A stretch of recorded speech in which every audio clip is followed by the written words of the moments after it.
everybody, and welcome to another video. Today I'm going to be doing a top 10 roller coasters. This one will be for King's Dominion. And so yeah, I visited this park over the summer, and I visited in June, and it was a great park. And so I'm going to be counting down their top 10 roller coasters. And coming in at number 10 is the worst ride I think I've ever ridden in my life. This ride is terrible.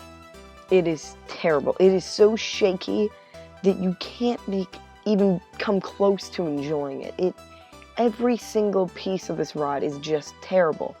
I don't know how they could make it better. Like maybe if they RMC'd it or something. It's just awful. They need to do something about it because, I mean, I came off with a headache and it was just terrible. Anything could be better than this. I rode the Shockwave before it closed, and if it hadn't closed yet, then it would be taking the hurler spot, because basically anything could. This ride was terrible.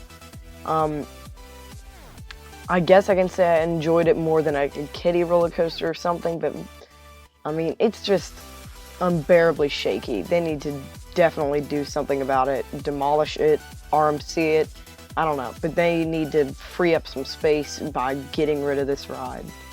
So, sorry to be so harsh on that. Coming in at number 9 will be Ricochet.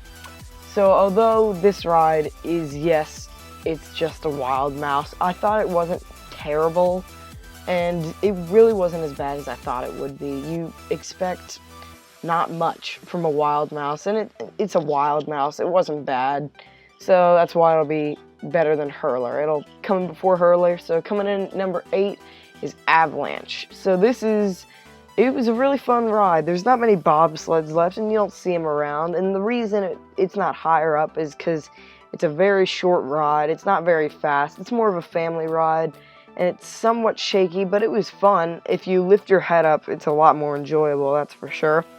And there's really not that many bobsleds left, so it's really cool to be able to ride one. It was pretty fun, so it wasn't bad, and that'll be coming in at number 8. So number 7 is going to be the Backlot Stunt Coaster, and this is a really super fun family coaster. It's got a great launch, it's got that great tunnel at the end of the ride, and I mean, everything about it is super fun. It's just a little bit shaky, and that's why it's not higher, but it's still a great ride.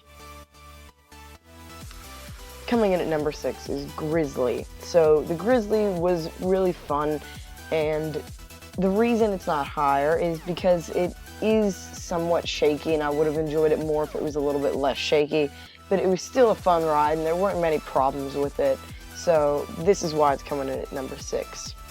And number 5, now we're getting into the good ones, is the Flight of Fear, and this ride was really fun. It was awesome. There was a super fun launch at the beginning, and there's a great spaghetti bowl type layout, and the only reason it wasn't at number 4 is because the seats of this ride are kind of awkward. They slant back, so you're kind of like facing up, and they're kind of uncomfortable, but it still does beat Kings Island's by a long shot. If you've ever ridden that, you know that it's super shaky and painful, and yeah, this one was a lot better. It's fun to be able to ride one that's more smooth, although the seats are kind of strange, but everything about this ride besides the seats and of course the mid-course brake run is fun. I mean, like, everything about it except for those two things, of course, was pretty fun.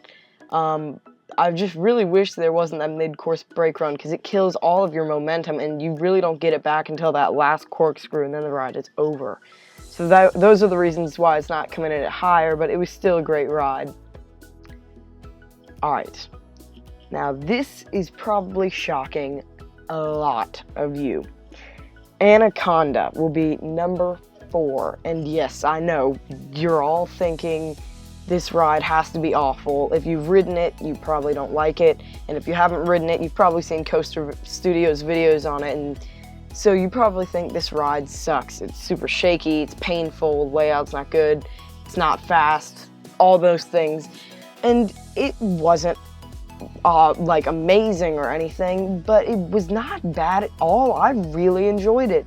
I don't know if it was just some kind of amazing day or something, but this ride was great for me. I mean, The first drop was super cool underwater, and then there's that huge loop, or not huge loop, but there's a huge loop, or a hill into the loop, and it's super fun. And then you go through a dive loop, I believe, and it's just a super fun ride, in my opinion.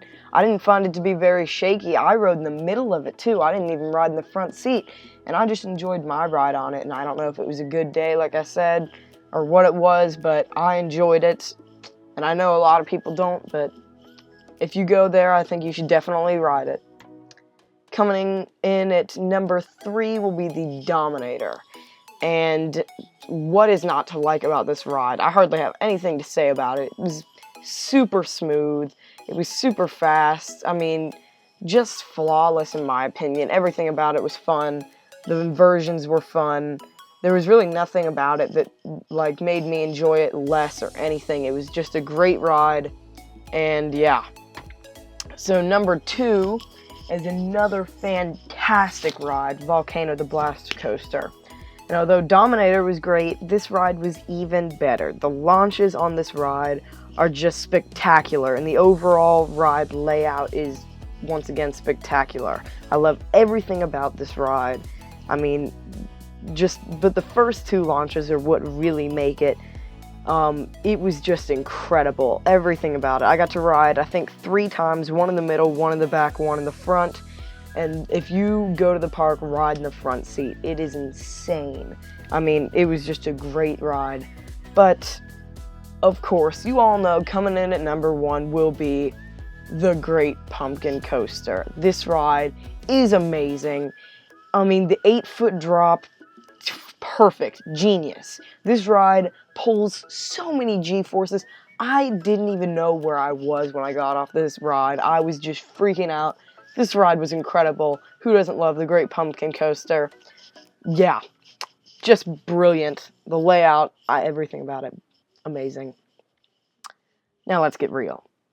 Of course, number 1 is Intimidator 305. You all know that. It's the best roller coaster I have ever ridden. It is an insane ride, super intense and just incredible. The drop was amazing, the turns were amazing, the brake run, not so amazing, but besides that, it's the best ride I've ever ridden. Super fun, you gotta love this ride. There's really nothing about it except for that brake run that makes this ride just bad in any way. It's just 100%, 10 out of 10 for me.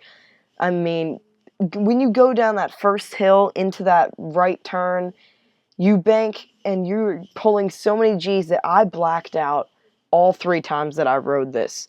And if you go here, please, please, please, please, please, even if it's a long wait, wait for the front. It is the most incredible experience you will ever have in your life. And I was able to get fast lanes while I was there, so I was able to skip most of the line, but the front seat still had a long line. You can't skip that, even with fast lanes. And although I wanted to skip it, all the stuff I've heard about it is true. Wait for the front seat. Wait for the front seat. Everything else, every other seat on this ride is fun, but the front seat is the most incredible experience you'll ever have on a roller coaster. So yeah, that'll be it. Thank you for watching. I will try to get more videos out. I said once a week, but it's been really difficult for me. I've had a lot of stuff going on, so I still don't know when I'm going to get these out, but I will be doing my best to get these out as often as I can. Thank you for watching. I hope you enjoyed this video, and I'll see you next time.